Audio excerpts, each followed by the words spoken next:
1. A few years ago, my mother and I had an encounter with a rather unusual taxi driver. I stayed involved in Girl Scouts until the very last year. Since most girls quit Scouts after elementary or middle school, our senior troop was very small, about 6 girls. We had worked hard all year fundraising, and one of the moms was a travel agent, so she got us a great deal on a cruise for all the girls and moms. We visited a couple of the US Virgin Islands. This story takes place on St. Martin. My mom and I had gone off to explore on foot, and had a great time. Secluded trails, a butterfly sanctuary, and we got a good laugh when we stumbled across a nude beach. It was getting time to head back. There were a bunch of taxis near the entrance to the beach, not traditional yellow taxis, mostly personal vehicles with signs on them indicating they were taxis. One driver noticed us looking around and hollered, "Hey, looking for a ride?" Nothing suspicious about him at first glance.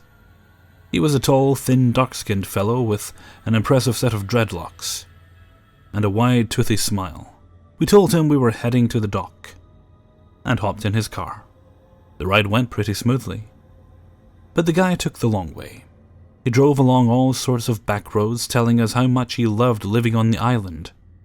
Almost every little house or shack we drove by, he would point and exclaim, "My friend lives there," and tell us something about them. He chattered the whole way, but it was all happy, friendly chatter, and I certainly didn't mind getting another look at the beautiful landscape. After a while, though, my mom nudged me and gave me an odd look. That's when I realized that we'd been driving for like 15 or 20 minutes. The dock wasn't that far away, maybe a 5-minute drive maximum. This guy was obviously driving in circles. "Are we getting pretty close?" my mom asked. "We have to be back on the ship at such and such a time, or they'll leave without us."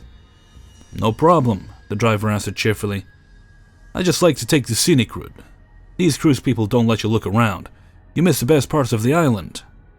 He went back to telling stories, as though he were oblivious to our growing discomfort. Oh, fantastic, I thought. We've been tricked into a fake taxi, and now it's taking us God knows where. Was he a serial killer, a human trafficker? Just a random lunatic? As I was quietly panicking, the driver stopped abruptly on the side of the road. I looked across my mom and out her window. I could see the ship. We were a block away from the dock. He had actually taken us where we were supposed to go. We scrambled out the car, and the driver climbed out as well. "How much do we owe you?" my mom asked. "Oh, don't worry about it, no money," said the driver. "Maybe I could have a hug?" He stretched his long, skinny arms out wide. Okay? My mom and I gave him an awkward side hug, one on each side. He laughed heartily and said, "You lovely ladies have a nice day." Then he got back in his taxi and left. To this day, we can't figure out what this guy's deal was. He didn't try to hurt us, even though charging a hug for a taxi ride is pretty weird. It didn't come off as a lewd or sexual request at all. He just took us on a joyride and told stories. He couldn't have been a real taxi driver because A, he didn't charge us money, and B, he parked a block away from the docks, making me think he didn't want anyone to catch him doing this. Maybe he was just some weird, lonely guy he wanted someone to hang out with. Maybe he fancied himself an unofficial tour guide. Maybe he'd had bad intentions, but then had a change of heart. I don't know. This really wasn't a scary encounter, it was actually a fun story that I recall fondly. But I never forget all the ways it could have turned out very, very badly. Whenever and wherever you go on vacation, be careful. We got lucky. I imagine that most people who pose as taxi drivers to trick unsuspecting tourists don't have such innocent intentions. Unofficial taxi man, you turned out to be pretty cool, but all the same, let's not meet again. 2. This was a year ago when me, my little brother, and my mom lived in an apartment complex out on Howell, Michigan. I was 18 at the time, I'm 19 now. Now some backstory to this. Both of my parents were divorced, and I'd stay at periodic times with both of them. My mom had moved several times from Jackson to Flint to Detroit to finally Howell. She has her own place now in a different city, which is great though. Well, Howell is a small town between Brighton and Lansing for those who don't know about it, and it's rather redneckish, although some famous people are from there. Good and bad. Has a lot of clan support, sadly. But the rapper Bones is from the town, which halfway redeems it. Anyways, it seemed like a normal day. Walk for a half hour or so to the small gas station just across from the mayor to get a nos and a couple of monsters. While there, some guy was behind me, too close for my comfort. I'm not a homophobe or anything, but I am a bit introverted, and don't like people too close to me unless I know them well or I think they're cute.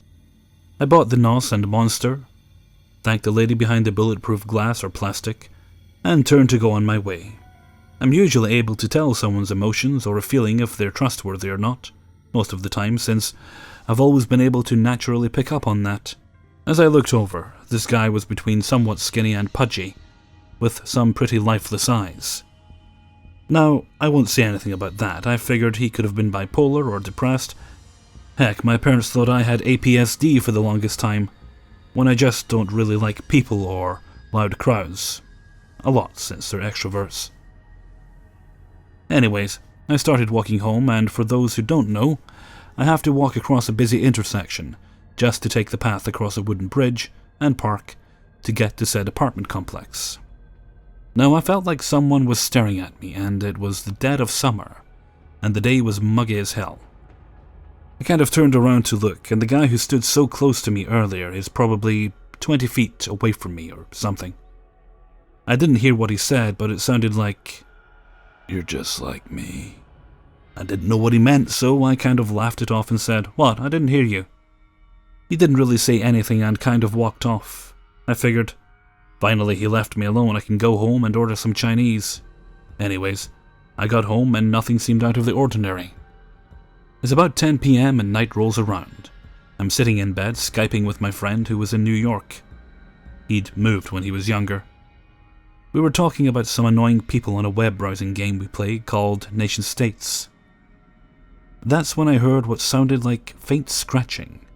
I ignored it at first, thinking it was just the neighbors. But then I heard a large slap against the glass. I thought, what the fuck? And was a bit uneasy. I decided to pull back the curtains, and there was the same weird dude from before, staring back at me. Now I shared a bedroom with my little brother who was just going to kindergarten, and I slept on a pull-out while he slept in his own bunk bed. I immediately felt my heart drop for a moment, and wasn't sure what happened next because it seemed so unreal. I told my little brother to go up and go into my mom's room, and to tell her to call the police because a man was outside. I immediately ran out of the room after basically pushing him out as quickly as possible, and went to the side closet where I kept my stuff. Now, my dad didn't like me living in the big cities alone with my mom, so he'd gotten me a gun to protect myself when I was younger. It was a long rifle, 30-06. I always kept it unloaded and on safety. Well, I loaded that thing up and took it off safety.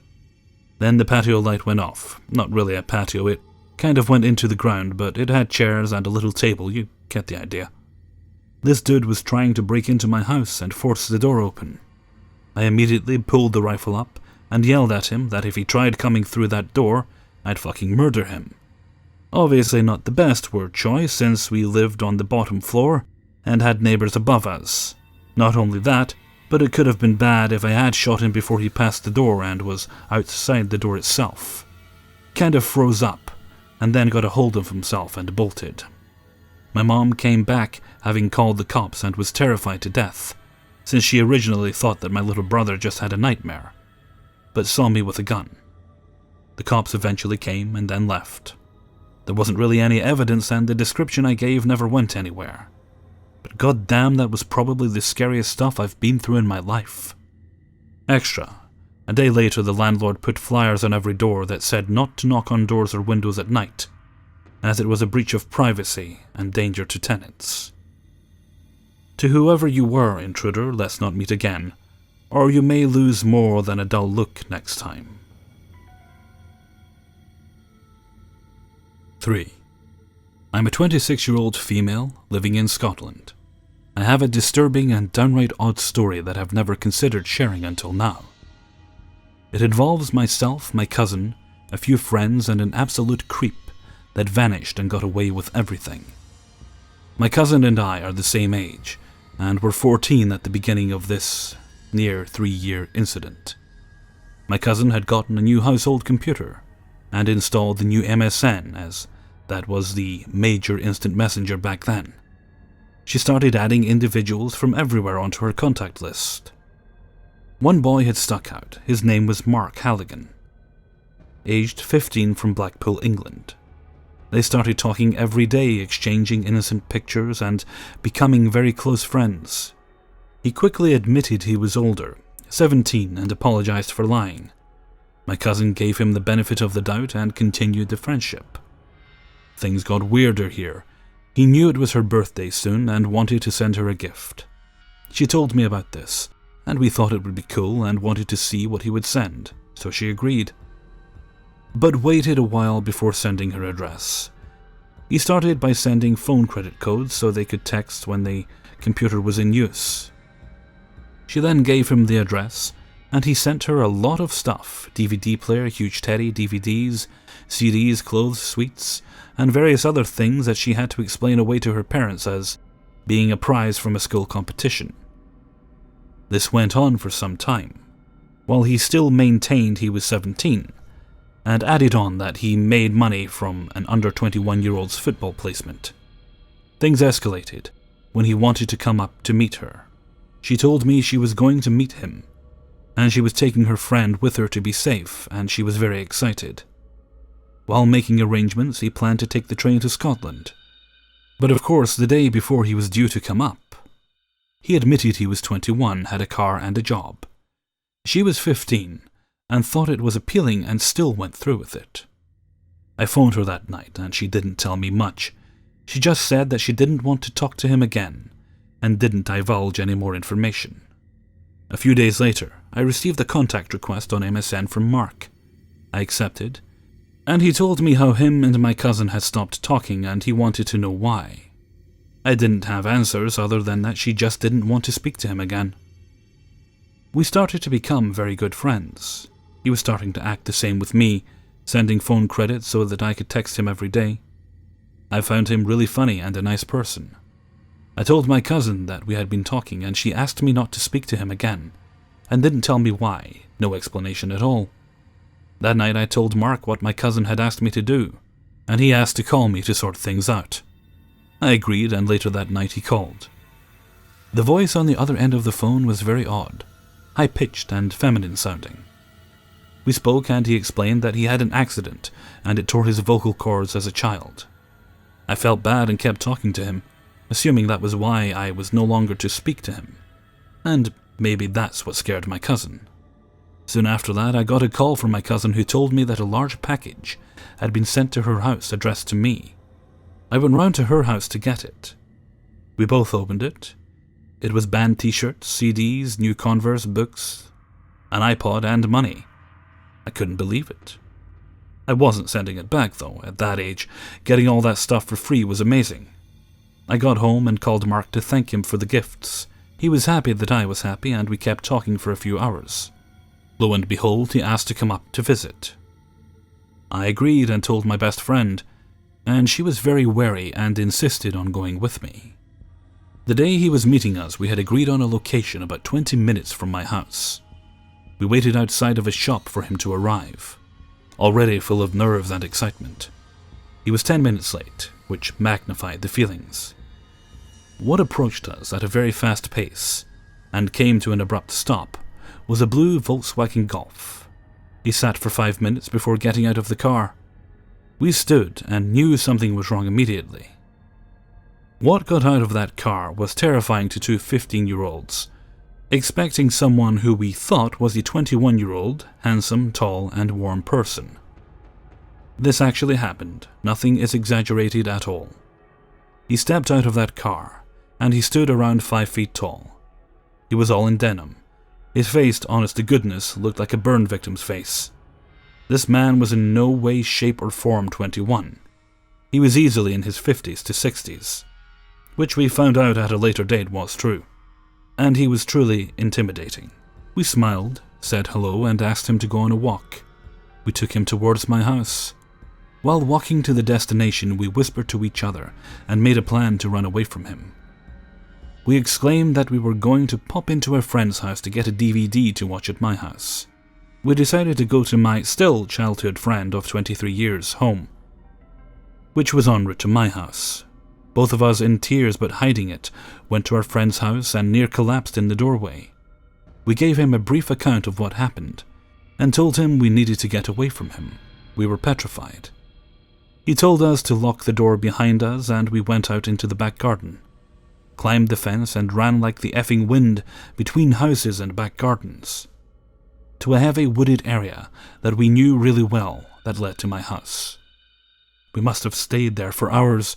We knew roughly how long it would take him to get back to his car and maybe drive around to look for us. So we had to keep away from the roads, and we thought if we stay put, we would be safe, which we were. During this time we had calls from Mark coming through, but we let them ring out. We made a dash to my house where we called my cousin to ask her basically, what the fuck? She got her dad to bring her round and we talked it out. The now 4 of us stayed in my house all night and didn't leave each other alone at all for at least a few days. We both got further texts and phone calls after this meetup, but we ignored them until he stopped. We were too scared to tell anyone, so we decided to keep it a secret. Cut to about 6 months later. My friend and I were going to Blackpool for a long weekend with her parents. About 2 days into the trip, I got a text saying that he thought he saw me in Blackpool, and confirmed this by describing a mint green summer top that I was wearing at the time, and told me that he knew where we were staying. I told him to keep away or I'd phone the police. He apologized and agreed. The next day I was approached by the lady that ran the bed and breakfast, and she told me that I had an envelope. He had written a note that basically said not to phone the police, and he would never call me again, and included £500 for my friend and I. Being stupid and not thinking, we took the money, laughing, already spending it in our heads, and never said a word. We didn't hear anything from him again until about a year later. I received a picture message of a person lying with his wrists cut, blaming my cousin and I for ruining his life, because we didn't want to be in contact anymore, and neither of us loved him. I contacted her and told her about the message. I went round to her house and we both decided to tell her dad, and he immediately contacted the police. They asked us to monitor any other contact and report it for evidence. Within hours of sending the picture, Mark had done something absolutely terrifying. He had called my cousin, and her dad had insisted he listen in to the conversation. He told her that he had bought her a car and it was outside her house, and he had left the area after dropping it off and gave her a specific description of it. He told her that there was a car key on the wheel, a blue bow on the steering wheel, and all the documents for the car were in the back of the driver's seat. My uncle phoned the police again, told them about the car, and that he had went out to confirm Mark's description of the car. When the police arrived, they arranged for the car to be towed and to trace the numbers and online profiles that he had used. The only information we got back from the police since that day was that the car was registered to a Pamela Halligan, a person he had told us in previous conversation was his sister. Which was confusing because he had told us that his sister had died tragically in an IRA bombing in 1979 at the age of 10. It was horrible to know he was watching us when we didn't know, was at my cousin's house when we didn't know. He could have been anywhere at any time, knew anything about us, and had the capability to go to extremes with lies and actions. I've researched his name a million times, different spellings, and never found anything.